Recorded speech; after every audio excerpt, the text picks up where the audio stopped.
All right, good afternoon. Last year, I announced the creation of a coordinated opioid response team to be run out of the Emergency Operations Center to finally treat the opioid crisis with the urgency that it deserves. The county's opioid command center team meets here where we're standing in the Emergency Operations Center. The team includes the county's Department of Public Health, the Department of Human Services, the Department of Mental Health, the county's impact team, who's joining us here today. Thank you all for the work you're doing, and the Monroe County Sheriff's Office. A significant challenge that has faced this team and all of us really in the community who are working on fighting the opioid epidemic is the lack of a central and up-to-date source of opioid data, and that lack of that up-to-date source, that single source of data, hinders effective planning and measuring of the ongoing opioid epidemic efforts. Until now, various agencies and organizations were collecting data using different measures, often different timelines, and it makes it very difficult to fully comprehend the trends and outcomes, and made it less useful for government agencies, law enforcement, nonprofit groups, public leaders, and the scientific community to help inform the work that they're doing.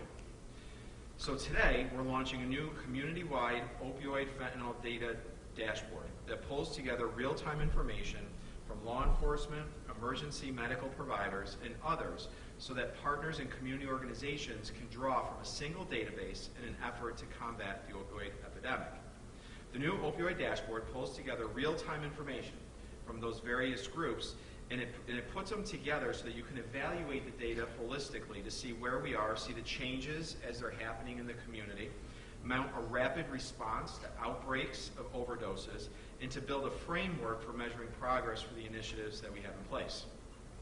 The new Monroe County Opioid Dashboard will become a hub of information that's not only going to be used to help increase and measure the effectiveness and efficiency of our anti-opioid efforts, but it's also going to be available for everyone in the public as well. And this is not just a static dashboard. It's going to be continuously updated by a dedicated data and research team and our software developer.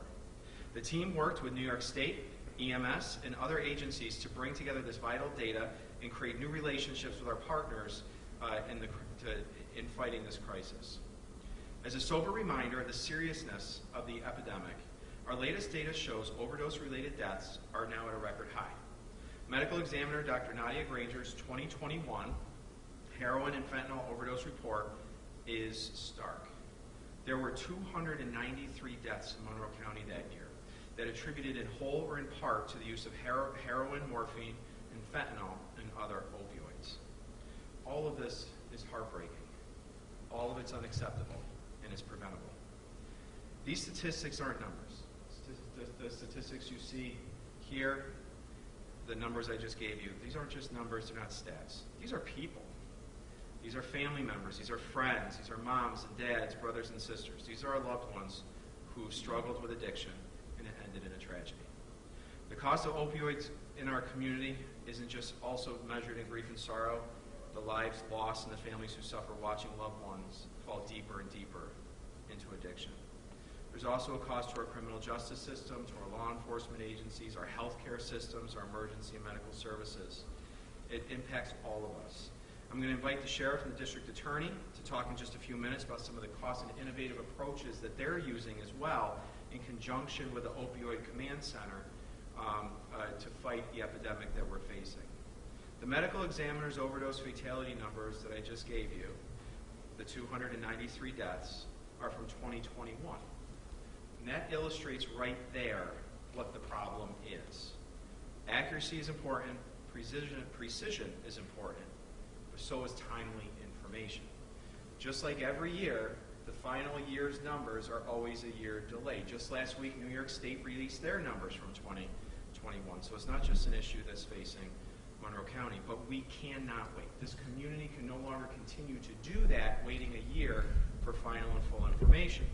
And that's what makes this dashboard so unique, so important, and it's really one of a kind because it's going to instead of having to wait for that data a year out and ask everybody to piece it together, we're going to be able to do it in real time. Another new initiative that's being launched today is with the Department of Public Health. They've begun recording the presence of fentanyl for every fatality investigated by the medical examiner's office. So the new dashboard is going to show the positive results as suspected opioid fentanyl deaths. And this is also then going to give the community a better ability to track the current situation while the much more extensive toxicology tests are being completed and the final report is compiled with the medical examiner. So not only now do you have to wait, we no longer have to wait for those final reports, but we're going to be able to report to you the suspected cases as well, so you can start to see the trend lines in real time. The dashboard also includes data from the national system used to uniformly collect, maintain, and share data from EMS providers who respond to opioid overdoses. The overdose heat map, as you can see on there, the map shows the locations where EMS providers responded to an opioid overdose incident in Monroe County. You're going to be able to see the non-fatal opioid overdoses by week, month, and year to date.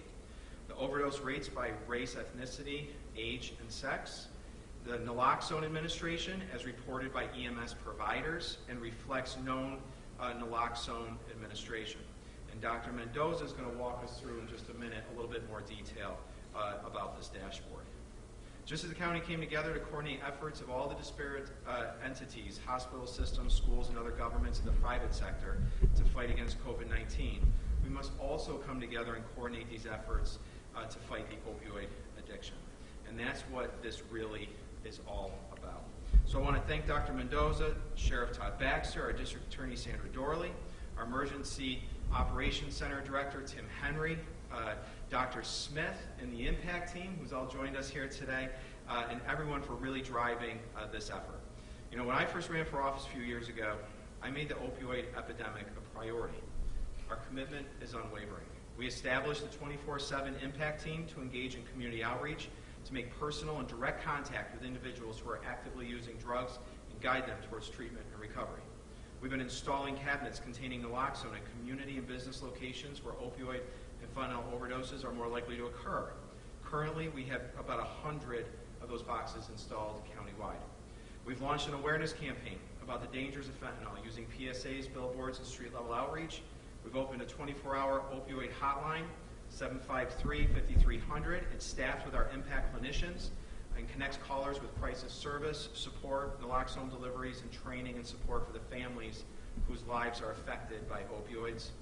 And we created a lockbox for the opioid settlement dollars that were delivered by Attorney General Letitia James to ensure that every penny of those precious opioid settlement dollars goes directly into saving lives and focusing on the opioid and fentanyl crisis.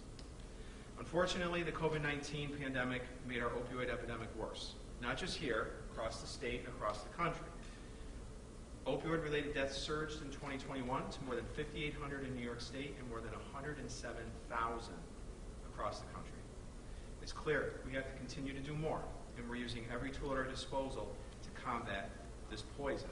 And this dashboard that we're unveiling today is going to give our community, it's going to give clinicians, and it's going to give all the service providers in this community better data, real-time data, so that we can adjust and make sure that the investments that we're making and the efforts that everyone's making are working and having the impact that we want them to have. So next we're going to hear from our County Sheriff, Todd Baxter, who also knows firsthand from the work that the men and women of the Sheriff's Department are doing about the cost this opioid crisis is having in our community. And I want to thank the Sheriff for his partnership and working together on this initiative. So 5 years ago when I ran for sheriff, we talked about the Monroe County Heroin Task Force, which the DA actually started before I became sheriff, and she should get the credit for that, starting this task force. But we decided we're going to support that initiative and put it on steroids. We doubled down on our Granite unit, that's our narcotics officers, our undercover officers. We developed the position for one sole deputy to go out and do prevention work and also recovery work. That deputy, I don't know how many saves that deputy has. But I can tell you right now, he's saved lives, transporting people all the way to Pennsylvania, sometimes in a car. Before we had the Impact team and doing that type of work. Now we got great efforts countywide, synergy going here that has never been seen before. This is utterly incredible. But I want to assure you that obviously this is a medical issue, a mental health issue, but enforcement has a strong part to play. And we doubled down on the enforcement end. We told you if you're selling dirty dope in Monroe County, we're coming for you. I just want to share a few numbers. You know, if there's an overdose, a fatal overdose right now, it's screened immediately by the first line supervisors, and within a few short hours, sometimes within an hour, there's undercover officers and criminal investigators at the scene of an overdose, conducting a homicide investigation for selling dirty dope and killing someone. To date, think about this, between fentanyl arrest, gun arrest, and homicide charges prosecuted by the district attorney in the Western District of New York, U.S. attorney, we've secured over 600 years of jail time for people selling dirty dope on our streets. We've seized over $1 million, and we've taken the equivalent of over 200,000 hits of fentanyl off the streets of Rochester and Monroe County. That's 200,000 bags of death that can take a life at a moment's notice. We realize enforcement's a huge part of this, and we'll keep on pursuing that. We also realize that there are people that are going through an addictive state that are simply out of control. The system's not going to help them. They are out of control. And they're criminals with an addiction problem. And if we don't learn to address these folks, putting them in our MAT units, for example, in the Monroe County Jail, and stabilizing them, using their criminal charges to our advantage through drug courts, and getting them the help they need, they're going to continue to criminalize. And I'll give you an example before I throw up a chart here in a second. This is a text message on my phone from a mom that I've been dealing with for months, because her daughter's been in my jail several times. She says, "Hi, Todd. So far, they are keeping her in Ontario County." She was arrested in Ontario County just a couple days ago. She's begging for this daughter of hers to stay in jail. That's what this is all about. She must have a court in Livingston County this morning. Does $25,000 bond mean anything? The mom is begging for her to not be able to make bail because she's as good as dead. Or she's just stacking up misdemeanor and felony charges in multiple states across Western New York. She's out of control. Doesn't mean she's a terrible person, but she's going through a terrible state of her human life and her experience and ruining other people's lives, let alone her own. And her mom is so grateful she's sitting now in the Ontario County Jail because we couldn't keep her in our jail. She's stacking felony charges. Are we helping her? Are we helping her mom? Her mom's sleeping tonight, but she's in a jail.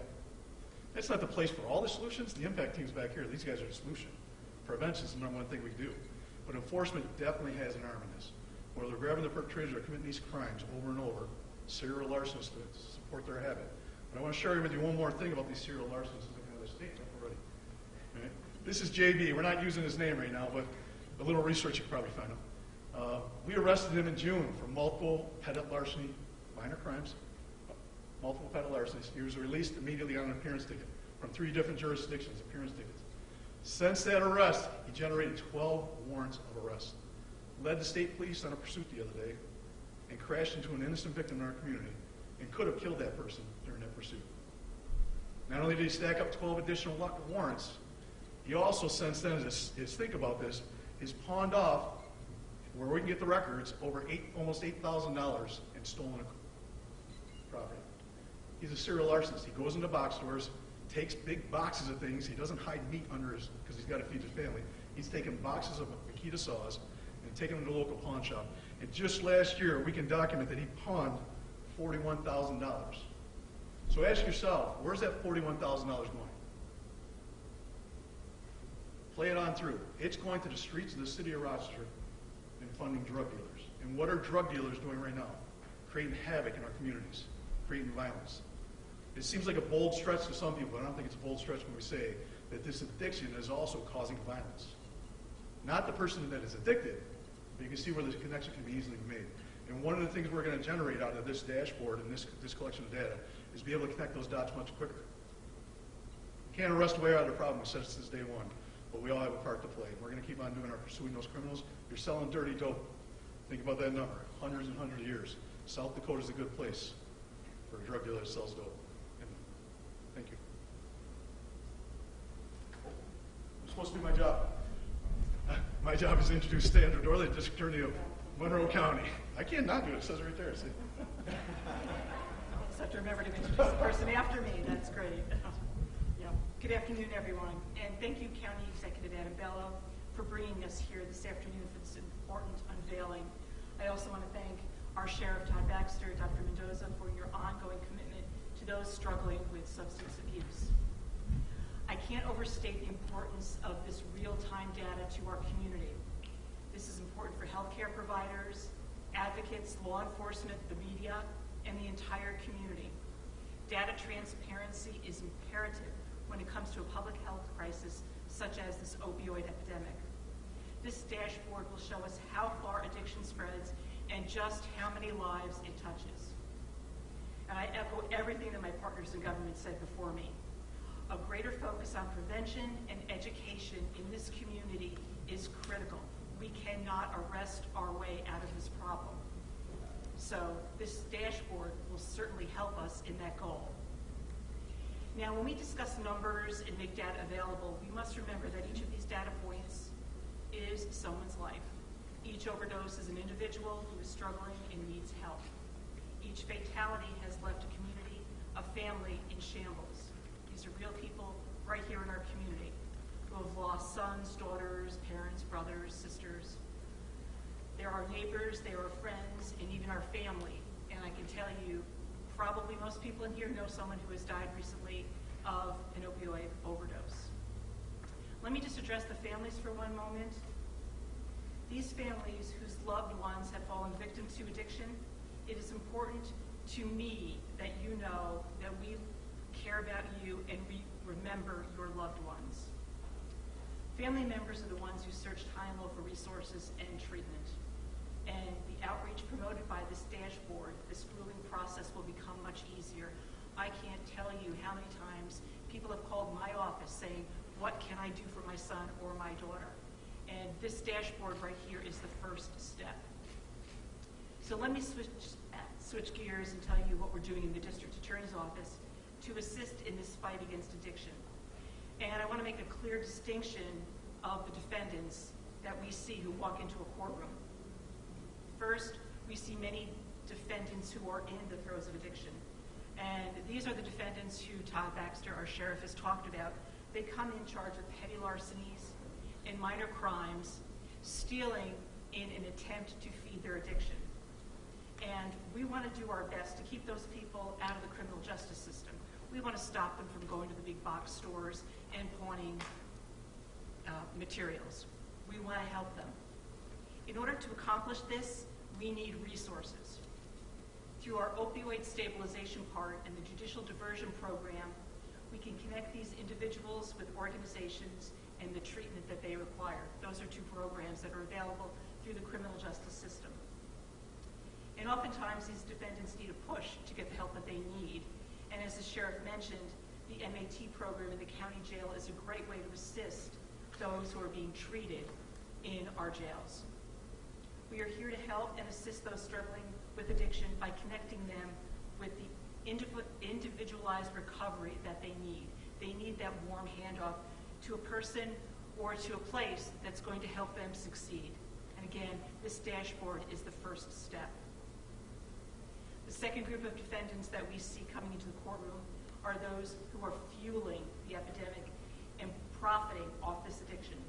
These are the drug dealers, the traffickers, the ones causing violence in our community, and these are the ones that are pushing these deadly narcotics.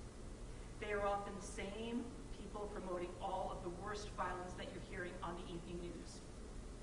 With the help of the Monroe County Heroin Task Force, which we started back in 2015, I believe, we are identifying those responsible for bringing these poisons into our community.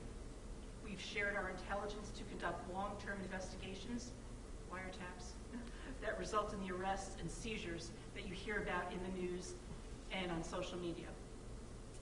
I promise to continue my part in indicting drug dealers with homicides when it's appropriate. We've had a few of those.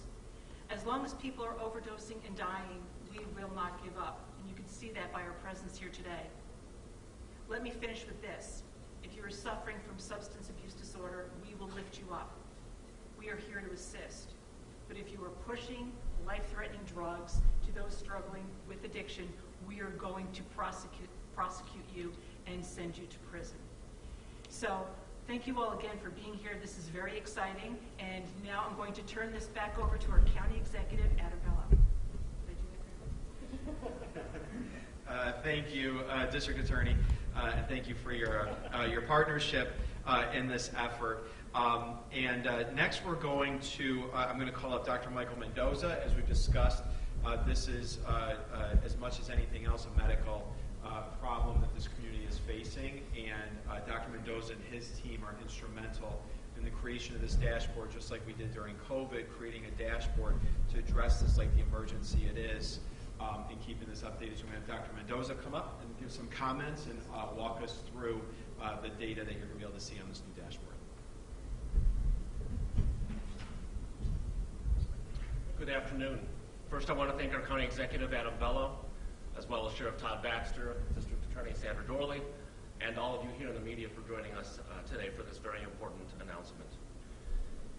If you walk away from here today with one message, I hope it is this. The opioid overdose crisis is a public health crisis. Like any other public health crisis, we must rely on data and on science to understand the problem and craft the solutions. During the height of the COVID pandemic, timely and accurate data from varied and multiple sources were ultimately how we came to understand the extent of the crisis and how we implemented our various strategies to combat it. And this is no different. My team at the Health Department in the Epidemiology Division has been working closely with county administration, the Sheriff's Office, other county departments, and a growing number of community agencies, institutions, and organizations to figure out all of this data. In particular, we're trying to figure out what data exists and what don't. Where does it live, in what form, and how do we get to it? How do we combine these data points to help paint an accurate and actionable picture of the opioid crisis and its victims? Where do we have gaps in the data and how do we fill them? And how ultimately can we use these data to define and track our progress and reevaluate our programs if necessary? We know that data alone are not going to save lives, nor are they going to alone reduce the harm this epidemic is causing to our community. But expert and appropriate analysis of data is critically important when it comes to developing a comprehensive strategy, developing innovative solutions, and raising awareness during this crisis. To that end, I'm going to take a few minutes to walk you through our new dashboard. It's my hope that with these data, we can come to a common understanding of the problems throughout our community and ultimately have a common way of addressing them. So first of all, starting at the top on the far left, you see total overdoses this month.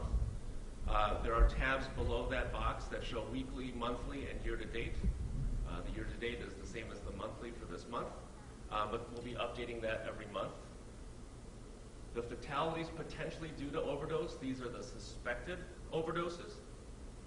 These are the ones that the county executive mentioned where we're going to be testing every individual who looks to be an apparent overdose. We'll be testing for fentanyl in their urine, and we'll be providing that data here.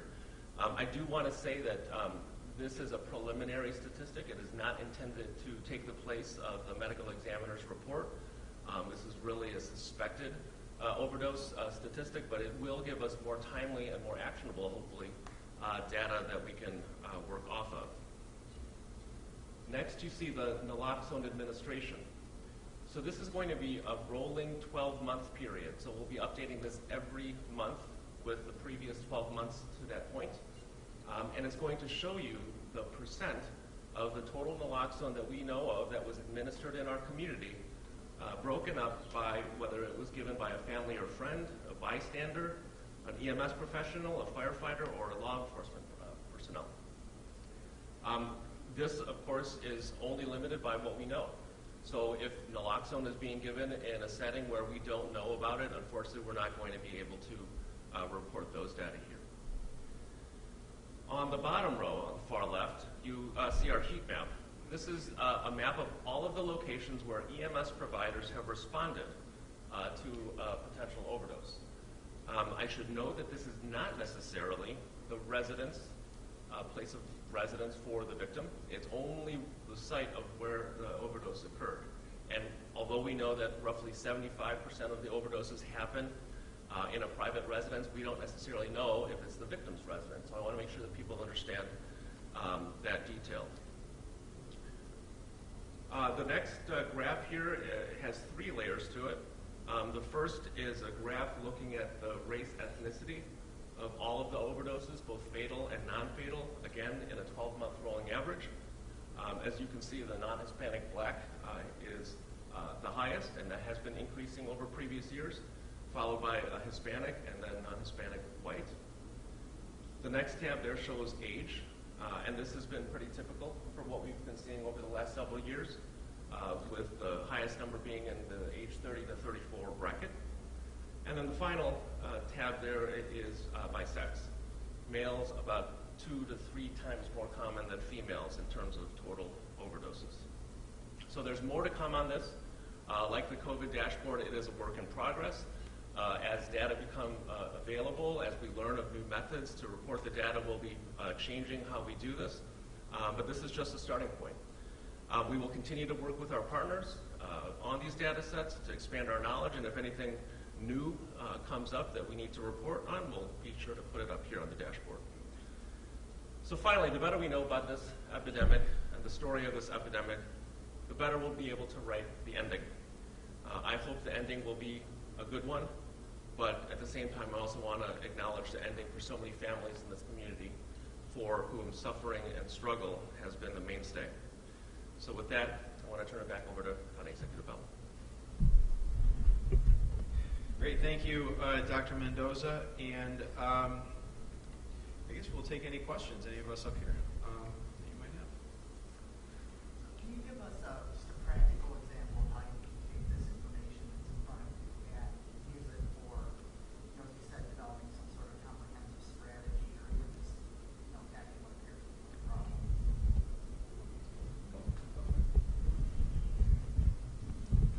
To give you and so a lot of this has been happening already. We haven't been able to report it in a very public way like this, so I think it's important that we can do this now. But we learn of overdoses daily.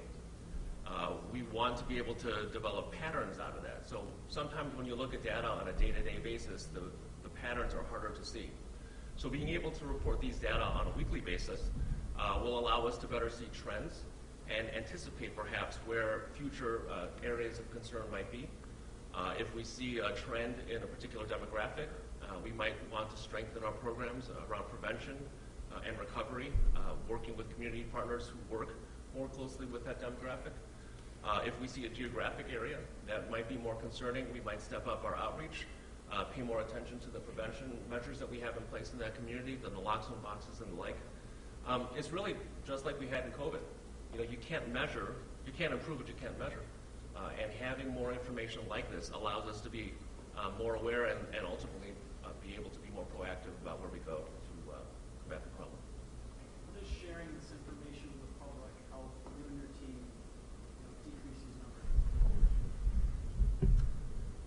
Well, let me just start by saying it's important that we share these numbers with the public because we need the public's help and the public's engagement, right? That's why I gave the hotline number earlier as well, because we need the public's engagement, we need their help, we need their support.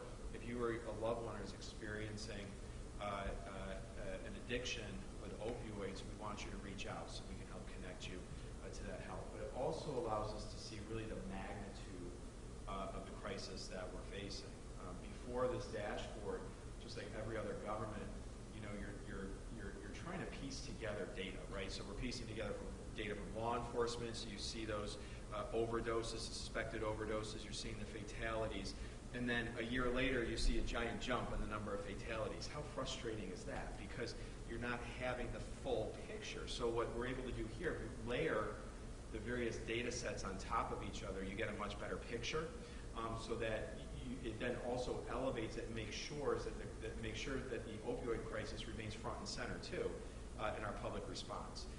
We also want this to be public facing because the government entities you see here today are not the only ones responding to the opioid crisis. We work with our healthcare partners, our nonprofit community, those who are in addiction crisis services.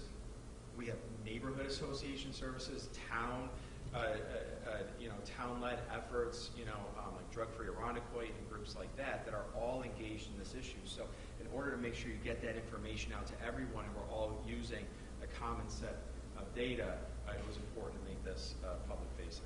Adam, speaking in numbers, and I'll piggyback off this question. So one more thing I wanted to add on this, because the total overdose number here, it's January 20th, and we've got 96. In previous years, we would not have reported a 96 this early in the year. And the reason that we're able to report more is because we have a more complete data set.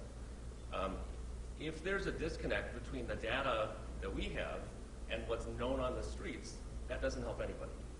So if we can provide a more accurate picture of what's going on, I think that allows us to be more credible and be a better partner with our community as well as be more transparent. Because the reality is, if we can't report these data accurately, then we're not doing anybody any good. So the data that you see here, if you compare this to previous years, this is a more accurate number, and it's probably 3 to 4 times higher than what we would have reported in previous years. In my hand is the numbers that I got from the sheriff's department or sheriff's office going back to 2018, and the number of overdoses has seemed to drop from over 1,100 down to last year 604. How's this database going to, or dashboard, going to help those numbers keep declining? I don't think the numbers declined. I think there was probably a limitation in our ability to gather the data. I don't think the sheriff's office is able to see every overdose that happens in our community. They can only know what they see. But if an individual gets dropped off by a friend at the emergency department, law enforcement wouldn't have any way of knowing. So I don't think it's a limitation in anybody's part. I think it's just a complication of how hard it is to get these data. And my team, represented here with Emily, they've been working around the clock for months to try to put this puzzle together. And I think for the first time we have a more accurate picture. I don't promise that it's perfect, but it's far closer to perfect than we've ever had before. So would you say these numbers are close or off? Off.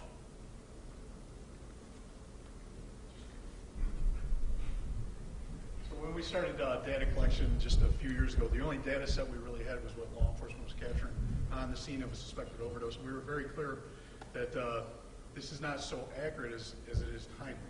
It gives us this picture we're looking for from an enforcement. Where do we do our outreach? Where do we do our enforcement? But as we studied and looked and digged, you see some of these numbers up here represented by, long charts up here. Fires report, families are now reported. So this data source is way bigger than law enforcement. The Monroe County Heroin Task Force captured what we had, and now through the synergy of effort with the county, now we're looking at fire departments, EDs. You have fire departments that are going on scene administering Narcan, if you will, the addiction, person in addiction waking up and running away, and they go back in service. They fill out their report and go back in service. We weren't capturing that data because we may never have been there. The ones that are really, really tight and shouldn't have too much discrepancy, but even those you see at the end of the year, there's a different number, is the fatals, because obviously there's a fatal, right? But even that, the ME still hasn't ruled on. So we've always been very clear that our data is not the perfect data, but we wanted to start capturing data because just 4 or 5 years ago there was no data to react to. But to answer both your questions, I'm sorry, I find this very powerful. If you look at the average age of death in Monroe County, if I said that to you, I asked you that question, the average age of death, most of you are going teenager, young 20s, college kid. Average age of death is pushing 40. So even just from a marketing standpoint, whether we're trying to do prevention work, and I'm telling you right now, the number one thing we can do is prevention. Enforcement and recovery are awesome. We've got to prevent our way out of this problem. But with that being said, if we're preventing and we're doing all our systems are geared towards dare officers, right? That's good, but are we really targeting the population that data is saying where the true problem is right now? Everybody should be targeted for prevention. Just that data, be able to get that clear data. And if you're home looking at this and you say, you know what, my kids, but I have to think about my neighbors. I have to think about myself. I have to think about my mom. If you're an 18-year-old kid, you might be thinking about your mom and dad. Statistically speaking, that's the person who's really in trouble. Potential death. So that's what this capturing this cleaner data, better data, is doing for us, and hopefully educate the public. This is knowledge. Knowledge is power for people to make their own determination what they can do also on their own. Thanks. We've talked about the resources that are there for people. You mentioned the hotline number earlier in this presser. This is a growing document, as you guys were saying. Is there eventually going to be a page for all the listed resources for members of our community? We have that. So if you go to monroecounty.gov, there's an opioid tab there where you can see all the resources there. It links to this dashboard. It also links to a map that shows you where the naloxone boxes have been installed throughout the community. And it also links, of course, to our impact team, the services they provide in the hotline. So it's all on the county's website. It'd be great if you guys showed that too in the newscast. So, there it is right there. All right. Great. Thank you very much. Appreciate it.